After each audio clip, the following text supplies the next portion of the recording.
नमस्कार मित्रों, स्वागत है आपका लॉजिकल बाबा चैनल पर। मित्रों, इस वीडियो में हम डिबेट शो राष्ट्रवाद का एक अंश देखेंगे जिसमें दिल्ली के जहांगीरपुरी में हुए दंगे पर डिबेट हुई, जिसमें मीनाक्षी कनवाल और शोएब जमी के बीच जोरदार डिबेट हुई। देखें वीडियो। लेकिन शोएब जमी, मैं देख रही हूँ कि शहजाद पूनावाला जब अपनी बात रख रहे हैं तो आप क्लैप कर रहे हैं, आप मुस्कुरा भी रहे हैं। जहां पर वो सोच की बात कर रहे हैं, आपको नहीं लगता कि जब ये तस्वीर इस वक्त जो कैमरे पर, इस वक्त जो टेलीविजन पर दिखाई दे रही है, एक बार जरा फुल स्क्रीन ये तस्वीर दिखाइएगा। अंसार को जब कोर्ट में पेश किया गया और उसके बाद जब उसे बाहर लाया गया, एक फिल्मी अंदाज में एक्सप्रेशन दिया है उसने कैमरे को, मैं झुकेगा नहीं। पुष्पा राज में जो फिल्म में मुख्य किरदार है, जिस अंदाज में वो किरदार अपनी बात कहता है, जो कि एक स्मगलर है, उस अंदाज में उसने ये बात कही है कि मैं झुकेगा नहीं। इसकी मुखालफत करेंगे आप आज शोएब जमी? देखिए, शहजाद जी ने जो भाषण दिया, इसी वजह से मैंने स्लो क्लैप किया। बहुत बढ़िया भाषण था। अब इन्होंने एक नाम लिया कि भाई फला फला फला, उसका मतलब ये होता है। पूरे देश को पता है बीजेपी का मतलब क्या होता है। भारत जलाओ पार्टी, ये पूरे भारत को जला रहे हैं। और इनका मॉडल भी मैं समझाता हूं, जरा गौर से सुनिएगा। मैंने बड़ा धैर्य से सुना इनका मॉडल। पहले ये धर्म संसद करके मुसलमानों के खिलाफ नफरत और जहर फैलाते हैं।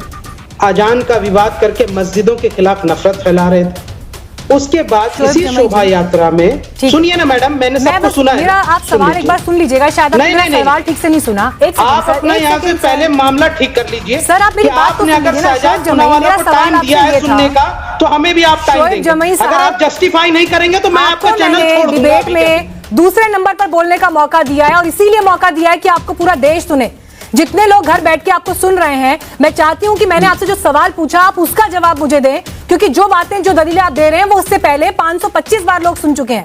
मैं आपसे नए जवाब की उम्मीद कर रही हूं आज। मेरा सवाल आपसे यह है कि एक आरोपी जो इस अंदाज में वहां पर दिखाई दे रहा है, फिल्मी अंदाज में, क्या आप उसे पैनल पर बैठकर क्रिटिसाइज करेंगे इस वक्त? ये सवाल है मेरा आपसे, इस पर जवाब दीजिए। इसी अंसार की क्या इस सोच को आप क्रिटिसाइज करेंगे? इसी अंसार की पत्नी का इंटरव्यू बड़े चैनलों ने लिया। उनकी पत्नी तो मुझे एक महिला पे भरोसा है।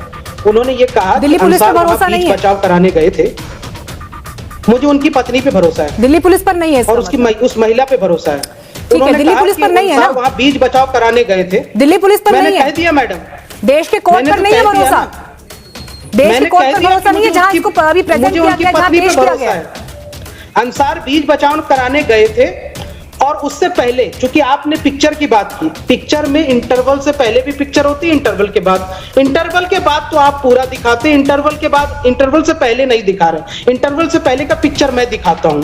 सी ब्लॉक जहांगीर नगर की मस्जिद में शाम को 6:30 बजे दंगाई आते हैं हथियारों के साथ, और वहां मस्जिद के अंदर झंडा फहराते हैं, जिसकी तस्वीरें मैंने 2 चैनलों में अभी शहजाद जी के साथ बैक टू बैक दिखा चुका हूं। उस पर कुछ नहीं बोला उन्होंने। उसके बाद ये दंगाई जाते हैं वापस, दोबारा हथियार लेकर के, पिस्टल और सारी चीजें लेकर के आते हैं। फिर यहाँ पे पथराव शुरू होता है, दोनों तरफ से पथराव हुआ, रिटेलिएशन भी हुआ। लेकिन मुझे ये बताइए कि इन जो शोभा यात्रा में आपको मस्जिद में झंडा फहराने का शौक क्या है? मस्जिद में घुस के हड़दंग करने की क्या? मुसलमान एमसी है, मुसलमान की माँ बहन को गाली देना। ये कौन कह रहा है कि मस्जिद में झंडा फहराया गया? ये कौन कह रहा है? देश के बड़े चैनलों ने कल रिपोर्ट किया, और मस्जिद के इमाम साहब ने इंटरव्यू दिया। उसी लाइव में मस्जिद के इमाम साहब ने दिखाया वो जगह। वो उनका वर्जन हो सकता है। अभी तक के इन्वेस्टिगेशन में तो ये बात नहीं आई है। क्या दिल्ली पुलिस ने अपने किसी स्टेटमेंट में ये बात बोली अभी तक? जर्नलिज्म, सुनिए, जर्नलिज्म का भी एक इन्वेस्टिगेशन होता है। कई बार आप लोग चैनल में इन्वेस्टिगेशन करते हैं ना, और क्लेम करते हैं कि हमारे जर्नलिस्ट ने ये क्लेम किया। ये आप मुझे मत सिखाइए, क्योंकि आप सिखा नहीं पाएंगे। ठीक है, नहीं, हम आपको नहीं सिखा रहे। आप वो जगह नहीं रखते कि आप मुझे ये जर्नलिज्म के बेसिक सिखाएंगे, वो जगह आप नहीं रखते हैं। मैं अपना काम बहुत बेहतरी से कर रही हूँ, उम्मीद करती हूँ कि आप जवाब बेहतर तरीके से दें। मेरा सवाल आपसे ये था कि जो लोग हिंसा फैलाते हुए पाए गए हैं और जो आरोपी हैं, क्या आप उन्हें सार्वजनिक मंच पर बैठकर, राष्ट्रीय चैनल पर बैठकर उस सोच को क्या आप क्रिटिसाइज करेंगे? लेकिन आप नहीं कर पाए क्रिटिसाइज। आप नहीं कर पाए क्रिटिसाइज हिंसा फैलाने वालों को। मुसलमानों ने दंगे नहीं फैलाए। मजहबी चश्मे से देख रहे हैं सर, क्योंकि आप मुसलमानों ने दंगे नहीं फैलाए, नहीं कर पा रहे हैं। इसलिए ये आप नहीं दंगे कर पा रहे हैं, फैलाने के लिए ये आपकी शोभा यात्रा परेशानी में है। आए हुए तो लोगों ने इसीलिए किए। आप मुझे जर्नलिज्म का बेसिक ना सिखाएं, पहले आप ये बेसिक ठीक करें कि हिंसा को मजहबी चश्मे से देखना बंद करें। ठीक है, ये मैडम जरूरी खुल है के इस वक्त। कह रहा हूँ, इस बात को समझिए सीना आप। ठोक के कह रहा हूँ कि मुसलमानों ने दंगे नहीं ठीक है, फैलाए, मैं लौटूंगी आपके शोभा पास, जो यात्रा में सवाल आए हुए आपसे लोगों ने पूछा था, दंगे उसका फैलाने की जवाब आप कोशिश नहीं दे की पाए। अगली और चीज़ आऊंगी हथियार आपके लेकर पास। के आए, ठीक है, पिस्टल आपसे और लूंगी सर मैं पिस्टल जवाब, और आपकी यहाँ से बारी पूरी हो तलवारें चुकी है। लेकर